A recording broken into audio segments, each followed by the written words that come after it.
Այսօր ականատես եղանք, որ Հայաստանի թիվ 1 սպառնալիքը ինքնիշխանության համար վտանգ ներկայացնողը ռուսաստանցի հաղորդավար, քարոզիչ, մեկնաբան Վլադիմիր Սոլովյովն է։ Ամբողջ իշխանական վերնախավը գլխապտույտ է ունեցել սրտխառնոց, աչքերը սևացել են, ինքնազգացողությունը վատացել է նրա ինչ-որ հայտարարությունից։ Մենք եկեք հասկանանք, թե ինչ հայտարարություն է արել Սոլովյովը, եւ երկրորդը, որ կպարզենք, թե արդյոք իշխանական վերնախավին Փաշինյանի գլխավորությամբ եւ նրա պատգամավորուհիներին չի հուզում Ալիևի հայտարարությունները օրերս արված, որ Հայաստանը, Արևմտյան Ադրբեջանը եւ Զանգեզուրի միջանցքը բացվելու է, ինչպես էլ այն կոչվի։ Դրանք արդյոք գալիցիոնացիաներ չեն առաջացնում եւ ինչ կարծիք ունեն ԿՊԱ-ականները Դոնալդ Թրամփի հռչակած դոկտրինի մասին, որ իր համար միջազգային իրավունքը կարևոր չէ, կարևորը ԱՄՆ-ի շահերն են եւ այդ կերպ են ամեկնաբանել Վենեսուելա ներխուժերն ու նրա նախագահին առևանգելը։ Այս երեքը շատ կարևոր է հասկանալ, որպեսզի գնահատական տալ, թե արդյոք նրանք օբյեկտիվ մտահոգված են Հայաստանի ինքնիշխանությամբ ու անվտանգությամբ, թե փորացավը սեփական իշխանությունն է եւ նրա պահպանությունը, որովհետեւ եթե Հայաստանի շահերն ու անվտանգությունն են, շատ ավելի կատաղի բողոքի նոտաներ, քննադատություններ պետք է հնչեն Ադրբեջանի եւ Թուրքիայի հասցեին, պետք է խստորեն դատապարտվի Դոնալդ Թրամփի առաջ քաշած հայեցակարգը, որը արհամարում է միջազգային կարգը եւ որպես իրավունք հռչակում ուժը։ Потеря Армении – вот это гигантская проблема. Проблемы в нашей Азии, Средней Азии, Центральной Азии, как ее называют, вот это для нас может быть гигантской проблемой. И мы должны очень четко сформулировать наши цели и задачи. И мы должны объяснить. Игры кончились. Плевать на международные права, международный порядок. Если нам для нашей национальной безопасности необходимо было начать СВО на территории Украины, почему, исходя из тех же самых соображений, мы не можем начинать СВО и в других точках нашей зоны влияния? Ամենակարևոր հարցերից մեկն այս էր. Պարոն նախագահ, իսկ համաշխարհային ասպարեզում կա ինչ-որ ուժ, որը կարող է զսպել ձեզ։ Ահա պատասխանը։ There's one thing, my own morality, my own mind, it's the only thing that can stop.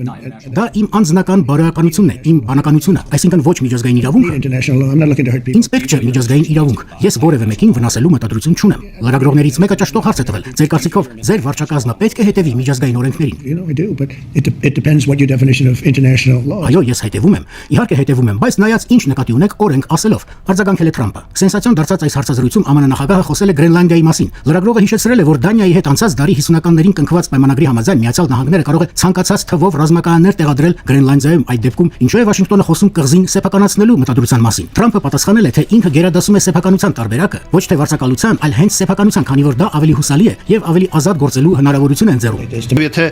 Հայաստանի շահերն ու անվտանգությունն են, շատ ավելի կատաղի բողոքի նոտաներ, քննադատություններ պետք է հնչեն Ադրբեջանի եւ Թուրքիայի հասցեին, պետք է խստորեն դատապարտվի Դոնալդ Թրամփի առաջ քաշած հայեցակարգը, որը արհամարում է միջազգային կարգը եւ որպես իրավունք հռչակում ուժը, այսինքն կարողությունը, միջազգային հզորությունը, դա է իրավունքը եւ ԱՄՆ-ի ազգային շահերը, այսինքն եթե ԱՄՆ-ն իր ղեկավարը համարում է ճիշտ մտնել օտար երկրի ղեկավարին առևանգել, որը միջազգային իրավունքով պատերազմի հայտարարում է, եթե դա ճիշտ է, ուրեմն Սոլովյովն էլ է ճիշտ։ Եթե ճիշտը միայն ԱՄՆ-ի համար է, ապա ինչու դա նույնը ճիշտը չի կարող լինել Ռուսաստանի համար, թե միայն ԱՄՆ-ն է աշխարհում ճիշտ։ Ես ԿՊԱ-ականների հետ միասին կդատապարտեմ Սոլովյովին, որ համարձակություն է ունեցել ինքնիշխան պետությունների հասցեին սպառնալիքներով, պատերազմի սպառնալիքներով հանդես գալ։ Բայց ԿՊԱ-ականները չգիտես ինչու չեն հուզվել, որ օրինակ Ատլանտյան խորհրդում, Վաշինգտոնում, որը ֆինանսավորվում է ԱՄՆ-ի կառավարության կողմից,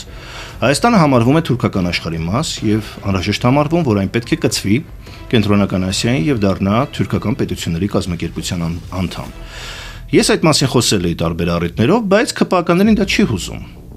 Եթե չի հուզում, ուրեմն նրանց հուզում է ոչ թե Հայաստանի ինքնիշխանությունն ու անվտանգությունը, այլ բացառապես սեփական իշխանության։ Ինչու՞, որովհետեւ փաստորեն լսել են,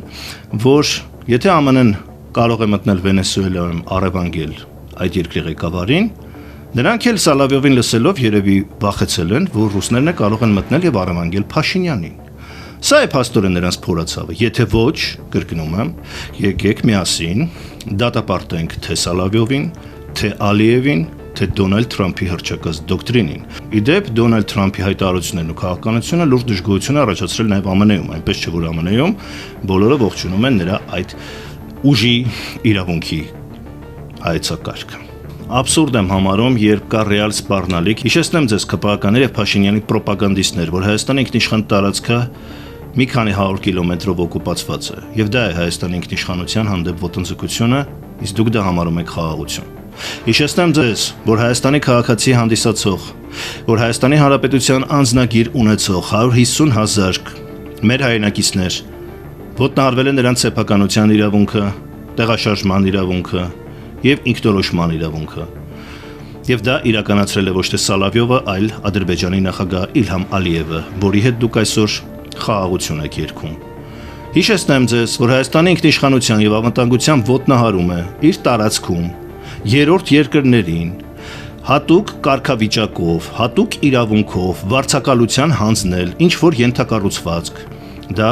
պետական եւ ազգային ինքնիշխանության զիջում է օտար երկրներին, եւ դուք դա արել եք Ալիևի եւ Թրամփի հետ միասին։ Как я уже отметил, ключевой, так сказать, направляющей стороной будем мы. Грузы будут аккумулироваться в Азербайджане и отсюда отправляться по разным направлениям. Поэтому реализация Зангезурского коридора должна рассматриваться как уже решенный вопрос. Я не верю, что Армения сможет уклониться от этого вопроса. Это можно расценивать как самоубийство, особенно если учитывать, что президент Америки Трамп дал этому маршруту свое имя, и теперь это его дорога. Եթե դուք այդտեղ խնդրեմ չեք տեսնում,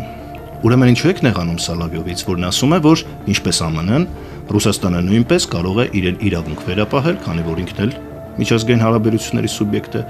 իր ազգային շահերից ելնելով, ուժի իրավունքով ներխուժել եւ հատուկ ռազմական գործողություններ անել իր անմիջական հարևանությամբ, ինչպես Միացյալ Նահանգները։ Եթե դուք դատապարտում եք այդ խոսույթը, պետք է դատապարտեք բոլորին, թե Սալավյովին, թե Թրամփին, թե այդքան համարձակություն չունեք։ Թե ամերիկյան միջազգային իրավունքի ոտնահարում ավելի քաղցր է, ռուսականը քաղցր չէ։ Հետևաբար ճշմարտությունից մի խոսեք։ Դուք ասեք ուղղակի, որ ԱՄՆ-ին կարելի է, իսկ Ռուսաստանին չի կարելի։ Ալիևին կարելի է, իսկ Սալավյովին չի կարելի։ Էրդողանին, Ադրբեջանին կարելի է Հայաստանի ինքնիշխանությունը եւ անվտանգությունը ոտնատակ տալ, բայց ռուսներին չի կարելի։ Սա կլինի անկեղծությունը, սա կլինի օբյեկտիվությունը եւ ձեր իսկական փորացավը։ Թե չէ դրել եք ուղեղներ եք Լևանում, որ ինչ, то Սալավյովն էլ, Ալիևն էլ։ Հայաստանի ինքնիշխանության եւ անվտանգության պաշտպանությունը համընդհանուր է եւ ունիվերսալ։ Դա չի ճանաչում ոչ Սալավյով, ոչ ռուս, ոչ թուրք, ոչ ամերիկացի։ Եթե դուք դա այդ գիտակցությունը չունեք, ուրեմն ձեր փորացավը միայն սեփական իշխանությունն է եւ սեփական ժողովրդին մոլորեցնելով այն հավերժացնելը։